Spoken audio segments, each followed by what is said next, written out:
Hi everyone. जैसे कि लोगों में सुना जाता है कि अंजीर एक वास्प के थ्रू पॉलिनेटेड होता है और वास्प इसमें जाता है तो बीज के अंदर ही फंस जाता है। मोस्टली लोगों ने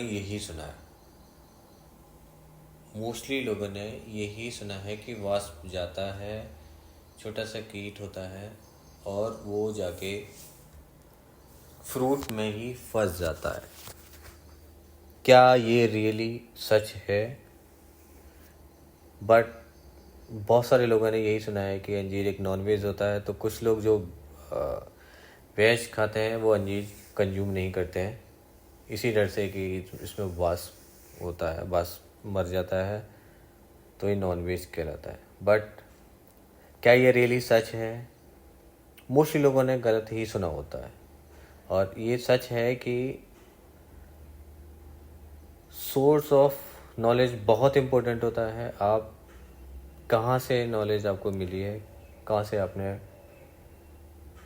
टॉपिक को उठाया है या किसी भी चीज़ को कहाँ से लिया है, ये बहुत इम्पोर्टेंट होता है। क्या उसकी ऑथेंटिसिटी है जिसने आपको नॉलेज दी है।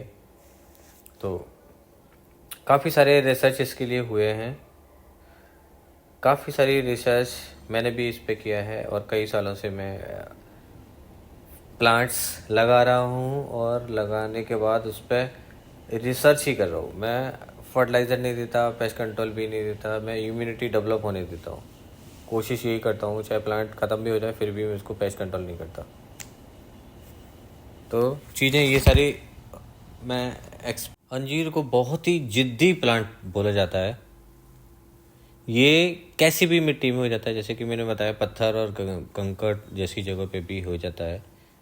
तो ये बहुत ही स्ट्रॉन्ग प्लांट होता है, तो इसको आप इवन कैसी भी मिट्टी में लगा सकते हैं। आप रूफ टॉप पर लगा सकते हैं, होम गार्डन में लगा सकते हैं, अपने खेतों में भी लगा सकते हैं। आसानी से उगने वाला प्लांट है, इसको की जाता है और ये पॉलिनेशन के बिना ही पकता है। तो एक ख़ास कैटेगरी होती है और ऐसा नहीं है कि केवल अंजीर ही ऐसा है जो बिना पॉलिनेशन के पक जाता है।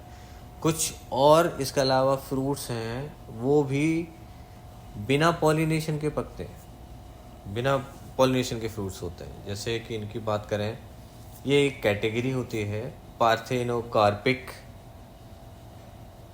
इनको पार्थेनोकार्पिक फ्रूट्स बोला जाता है। इसी कैटेगरी में आते हैं केला आता है, पपीता है, अमरूद।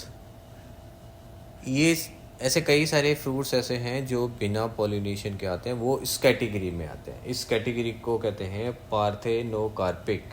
बट एक क्वेश्चन है कि क्या बॉइल्ड अंजीर भी इसी ऐसा ही होता है? बॉइल्ड अंजीर पार्थेनोकार्पिक नहीं होता, जिसको गूलर कहते हैं। गूलर की बात मैं नहीं कर रहा हूँ कि पॉलिनेशन के बिना होता है। गूलर पॉलिनेशन से ही होता है और इसमें वास्प जाता है और मर जाता है। इसलिए अब आप गूलर को खोल के देखें, हो सकता है उसमें कि दिखाई भी दे जाए आपको, बट अंजीर में नहीं होता। और एक और ख़ास बात अंजीर के लिए, अंजीर को ओवर फर्टिलाइज़र नहीं करना चाहिए। अंजीर